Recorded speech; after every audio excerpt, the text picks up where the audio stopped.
जय हिंद। आप लोगों की मेरी तरफ से बहुत सारी दुआएं और बहुत सारी सकारात्मक ऊर्जा मैं आपको अपनी तरफ से भेजती हूँ। आज मोहब्बत की रेलगाड़ी का छठा एपिसोड है और मैं शुरू करने वाली हूँ इसका दूसरा चैप्टर। अपनी किताब let's board the love train का हिंदी ट्रांसलेशन मैं पढ़ रही हूँ आप लोगों के लिए। और इसका दूसरा स्टेशन है जिसका नाम है लर्निंग क्यूपोलाज। क्यूपोलाज वो छोटे छोटे गुंबदों को कहते हैं जो आप आर्किटेक्चरल स्ट्रक्चर में देखते हैं। जैसे कि आपने ताजमहल की मीनार के ऊपर छोटी सी जो डोम देखी है, गुंबद देखी है, उसको क्यूपोला बोला जाता है। आपने लाल किले में जहां पे झंडा फहराया जाता है उसके पीछे छोटे छोटे सेमी सर्कल स्ट्रक्चर्स देखे होंगे बहुत सारे लाइन में, उन्हें क्यूपोलाज बोला जाता है। ये दूसरा स्टेशन जो है इसको लर्निंग क्यूपोला का नाम इसलिए दिया गया है क्योंकि यहाँ से हैदर और वरीशा की सीखने की एजुकेशन की जर्नी शुरू होती है। शिक्षा की का सफर होता है वो शुरू होता है। तो मैं पढ़ती हूँ ये चैप्टर आपके लिए। ये जो स्टेशन है यहाँ से जो ट्रेन ऑफ लव यानी मोहब्बत की जो रेलगाड़ी है वो इन दोनों को अपने अगले स्टेशन पे, जो उनकी मोहब्बत की रेलगाड़ी से जिंदगी का सफर की जो ये कहानी है, वो वहां से उनको अगले स्टेशन तक ले जाने के लिए तैयार करती है।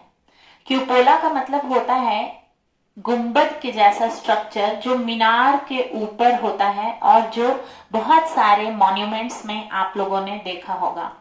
ऐतिहासिक इमारतों को मॉन्यूमेंट्स कहा जाता है। आपने वहां पे देखा होगा, जैसा कि हम ताजमहल में, लाल किले में, आगरा के किले में, यूनाइटेड स्टेट्स के कैपिटॉल में जो कि वॉशिंगटन डीसी में है, और रशिया का जो ऑनियन डोम नाम से फेमस है जो बिल्डिंग, वहां पे ऑस्ट्रिया और बेवेरिया, ये सारी कंट्रीज में आपको ये क्यूपोला यानी छोटी सी जो गुंबद है जो मिनरट के ऊपर होती है यानी मीनार के ऊपर होती है वो देखने को मिलेगा। आपको ये क्यूपोलाज पुष्किन में देखने को मिल जाएंगे, कैथरीन पैलेस चैपल जो रशिया में है, रूस में, उसमें देखने को मिल जाएंगे। आपको लंदन के वोलिश टाउन हॉल में देखने को मिल जाएगा। और ये सारी गुंबदें आपको शेख जायद मस्जिद में, अबू धाबी में जो है बहुत ही फेमस मस्जिद है वर्ल्ड की, उसमें देखने को मिल जाएगा।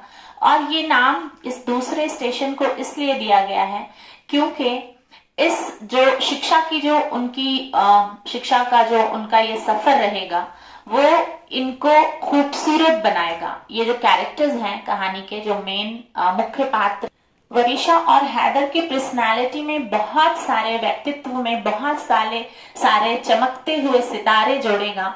क्योंकि जब हम शिक्षा के लिए अपने बच्चों को स्कूल्स में भेजते हैं, विद्यालयों में भेजते हैं, तो वो उनकी पर्सनालिटी के अंदर जो भी कमियां होती हैं, जो वक्त के जरिए आ गई होती हैं, उनको निकाल करके उनको निखारने का काम करती है। इसलिए इस चैप्टर का नाम दिया गया है लर्निंग क्यूपोलाज यानी शिक्षा की छत। शिक्षा की छत के अंदर कैसे व्यक्तित्व निखरता है वो हम इस चैप्टर में देखेंगे। दोनों जो पेरेंट्स हैं दोनों घर के, वो महात्मा गांधी के इस सिद्धांत में विश्वास करते हैं, सच और शांति, ट्रुथ एंड पीस के सिद्धांत में बहुत ही विश्वास करते हैं। और उनकी आइडियोलॉजी जो होती है, जो उनकी थॉट प्रोसेस होती है अपने बच्चों को पालने की, वो डॉक्टर डाइसाको इकेडा एक बुद्धिस्ट बहुत ही फेमस राइटर हैं जिनको पीस एक्टिविस्ट भी कहा जाता है और एडुकेटर भी हैं। यानी वो शिक्षा के क्षेत्र में भी काम करते हैं, वो शांति के लिए भी काम करते हैं, शांति को किस तरह से बनाए रखा जाए अलग अलग देशों में, इसके ऊपर भी काम करते हैं। इनकी सोच से और महात्मा गांधी जी की सोच से, इन दोनों पेरेंट्स की सोच मिलती जुलती है। वो जानते हैं कि जो शिक्षा होती है वो बच्चों को शांति की तरफ ले जाती है। शिक्षा का मकसद ही होता है आत्मिक शांति की तरफ ले जाना। और इस तरह से education is not simply the transmission of knowledge, education जो होती है, जिसे हम आजकल शिक्षा कहते हैं, वो सिर्फ एक बंदे से दूसरे बंदे तक नॉलेज का जाना या आदान प्रदान ही नहीं होता है, ये डेवलपमेंट होता है उस बच्चे के अंदर टैलेंट को ग्रो करने का जरिया होती है शिक्षा। और ये बहुत ही धीरे धीरे और बहुत ही आराम से बच्चे के अंदर मानवता का विकास कर देती है, जो उनको पास्ट से फ्यूचर की तरफ ले जाती है। मतलब उनकी जो बीती हुई जिंदगी से जो वो शिक्षा ग्रहण करते हैं, उसको वो अपने आज में इस्तेमाल करके अपना कल बनाने का काम करते हैं। ये होता है शिक्षा का पूरा मकसद, किसी भी माँ बाप का बच्चों को शिक्षा देने का मकसद। और इस स्टेशन पर ये स्टेशन बच्चों की लाइफ में बहुत ही महत्वपूर्ण रोल निभाता है। और यहाँ से जब ट्रेन, मोहब्बत की रेलगाड़ी जब चलती है, तो वो बच्चों को हेल्प करती है अपने घर के बाहर की दुनिया को एक्सपीरियंस करने की।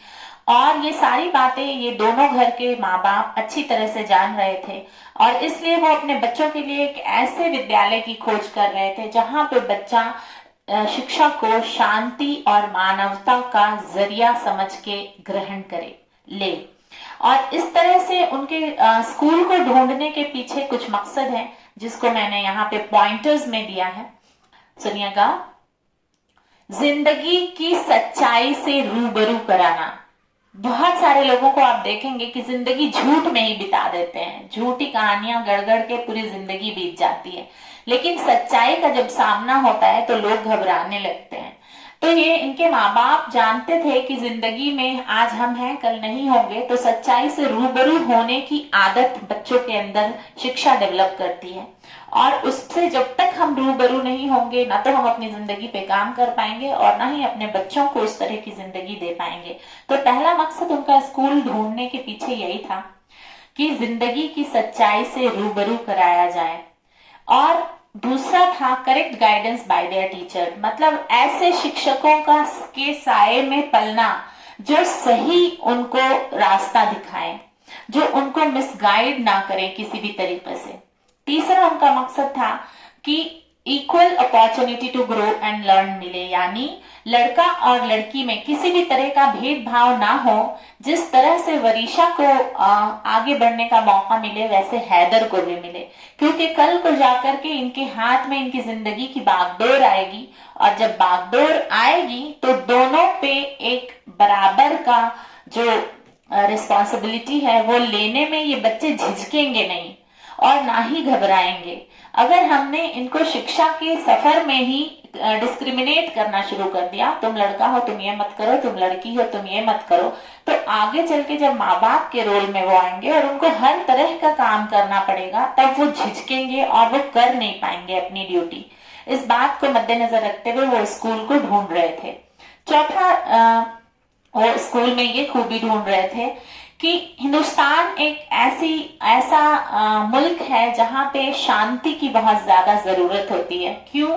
क्योंकि यहाँ पे अलग अलग प्रकार के कल्चर, संस्कृति और धर्म का मेल है।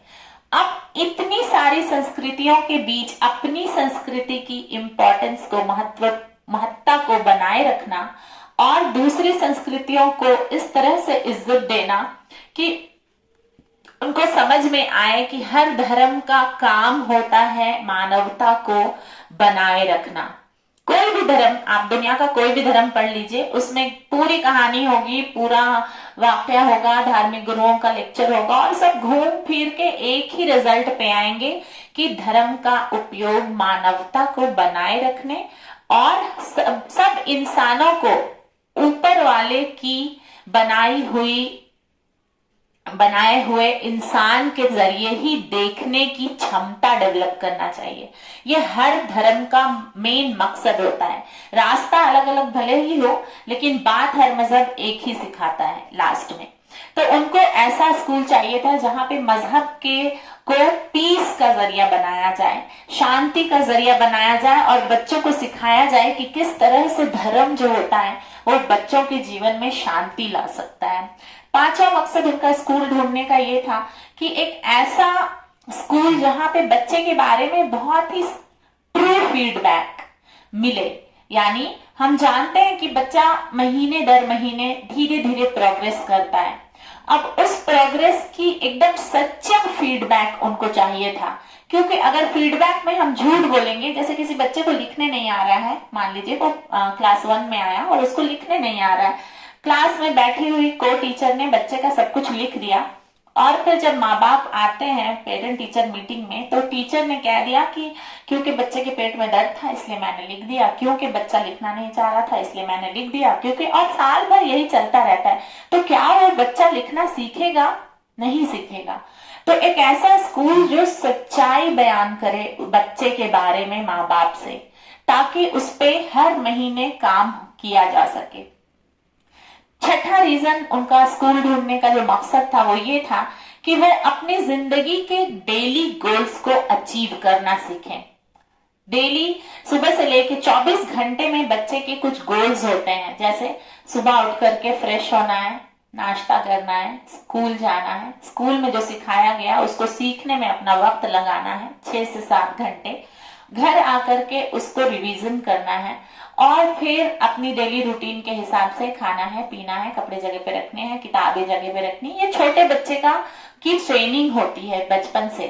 तो ये सारी चीजें बच्चा कम से कम अपने डेली गोल्स कंप्लीट करना छोटे उम्र में सीखता चले, क्योंकि आगे चल के उसको गोल्स कंप्लीट करने ही है। कहीं पे एजुकेशनल गोल होगा, कहीं पे प्रोफेशनल गोल होगा, कहीं पे पर्सनल गोल होगा, कहीं पे सोशल गोल होगा, कहीं पर रिलीजियस गोल होगा। तो जिंदगी जो होती है किसी भी इंसान की, वो इन गोल्स को अचीव करते करते आगे बढ़ती है। अगर हमने ये सारे गोल्स अचीव नहीं किए और ऐसे ही वक्त गुजारते रहे, तो जब जिंदगी का आखिरी वक्त आने लगता है तो एक बहुत बड़ा पछतावा होता है कि पूरी जिंदगी गुजर गई और हमने किया क्या।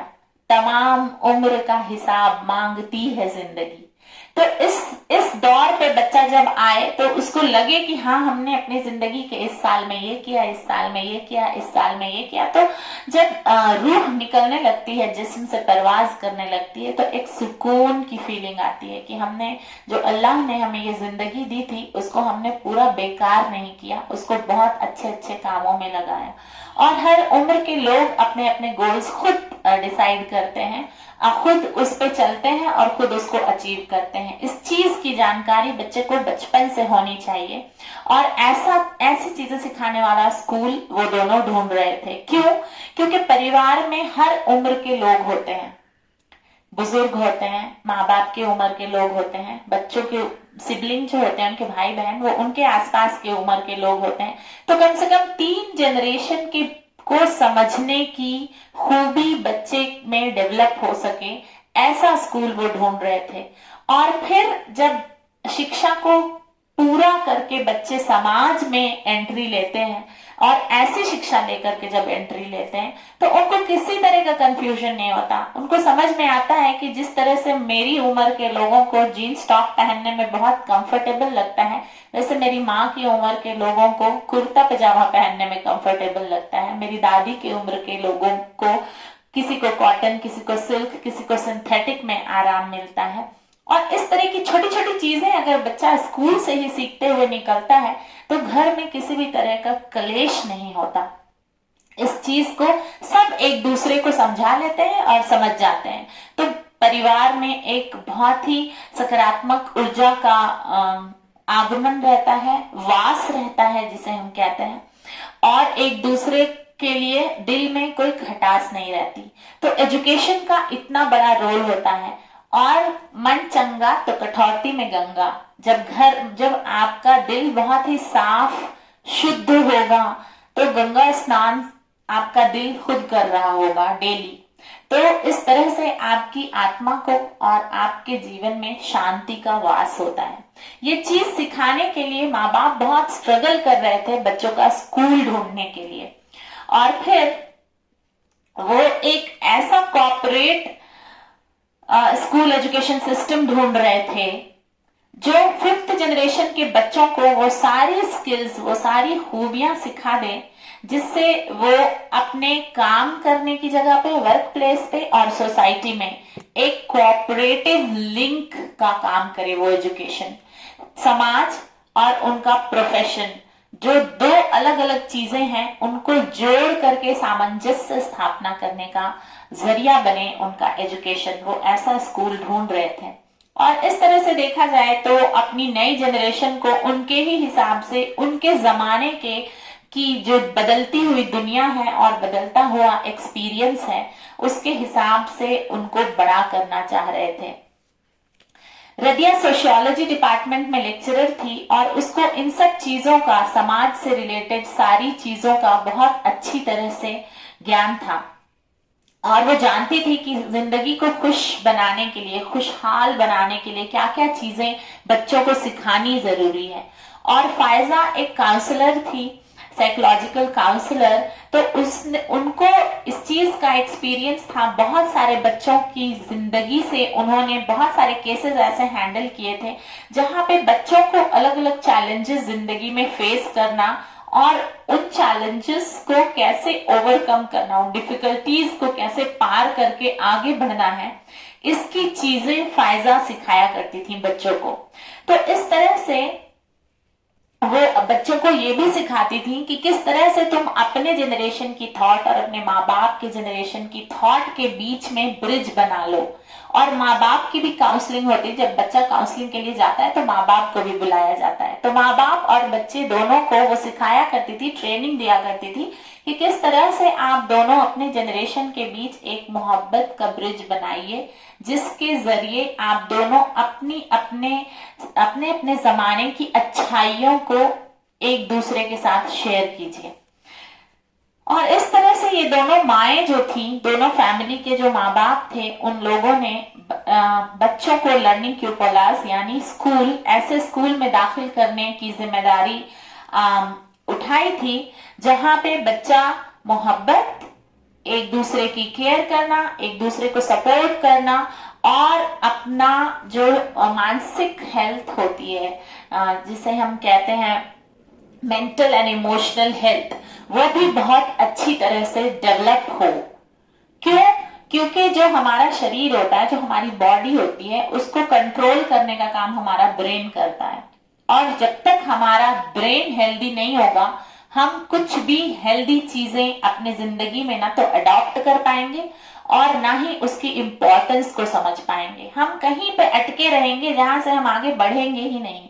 और जिंदगी चलती का नाम गाड़ी है, जिंदगी चलती ही रहती है। मैंने देखा है अपनी जिंदगी में कि मेरी माँ ने अपनी जिंदगी की सारी चीजें सीखी, अपने माँ बाप की जिंदगी की चीजें, खूबियों को सीखा, अपने दादा दादी की जमाने की खूबियों को सीखा। उन्होंने अपने दादा दादी के जमाने से मजहब की चीजें सीखी, किस तरह से मजहब सुकून का बायस बनता है। उन्होंने अपने माँ बाप से घर गृहस्थी के काम को किस तरह से मैनेज किया जाता है, वो सारी चीजें सीखी और उसको थोड़ा सा चेंज करके अपनी जिंदगी में अपनाया। क्योंकि जमाना बदल जाता है। जो माँ बाप के जमाने में महंगाई होती है, जो माँ बाप के जमाने में सामाजिक व्यवस्था होती है, वो सेम टू सेम बच्चों के जमाने में नहीं होती। और उसमें 20 साल 25 साल का फर्क आ जाता है और चीजें चेंज हो जाती हैं। तो जिंदगी में इस तरह के छोटे छोटे बदलाव लाते लाते ही जिंदगी की गाड़ी बढ़ती है। अगर हमने अपने दिमाग में ये ठान के रखा है कि हम कुछ चीजें बदलेंगे ही नहीं, तो उनकी जिंदगी मुश्किल होने वाली है। ये आप लिख लीजिए। अगर किसी के माँ बाप ने ये ठान लिया है कि हमारी जो मातृभाषा है वो हिंदी है या उर्दू है या मराठी है या गुजराती है और हम अपने बच्चे को दूसरी भाषा सिखाएंगे ही नहीं, तो यहां पे उनके बच्चे को मुसीबत आने वाली है। क्यों? क्योंकि जो मातृभाषा होती है वो हम घर में इस्तेमाल करते हैं, अपने राज्य में ही इस्तेमाल कर सकते हैं।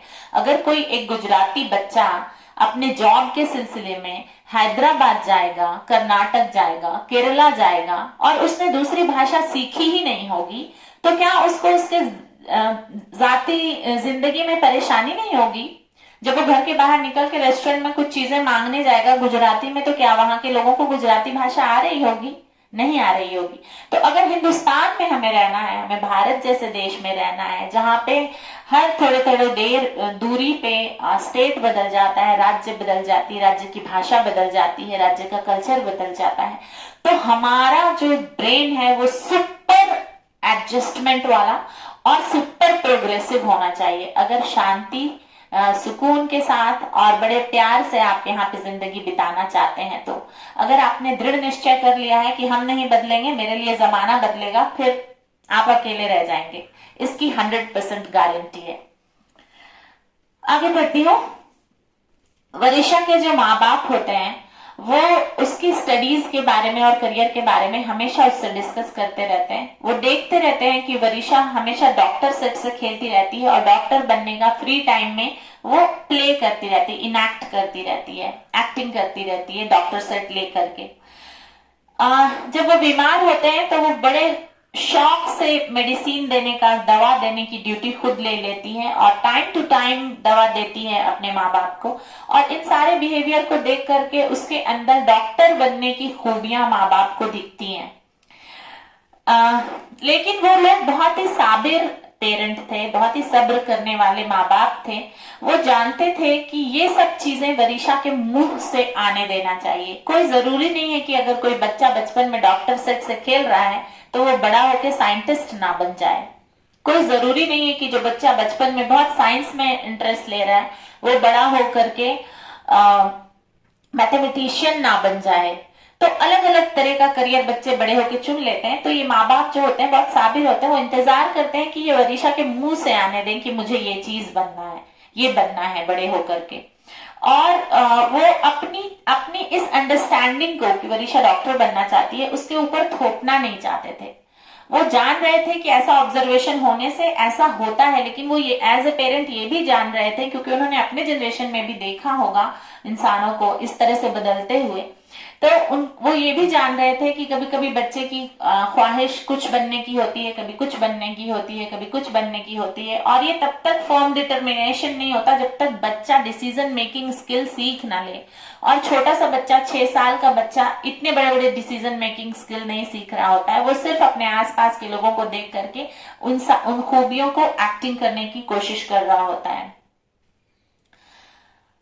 और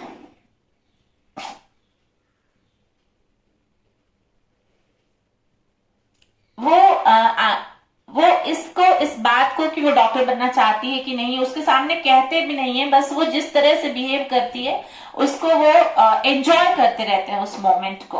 और वो जानते हैं कि बड़े होकर के करियर काउंसलिंग होगी स्कूल में और बच्चा समझेगा कि उसको क्या करना है और इस तरह से वो अपना डिसीजन खुद लेगी उसे क्या बनना है।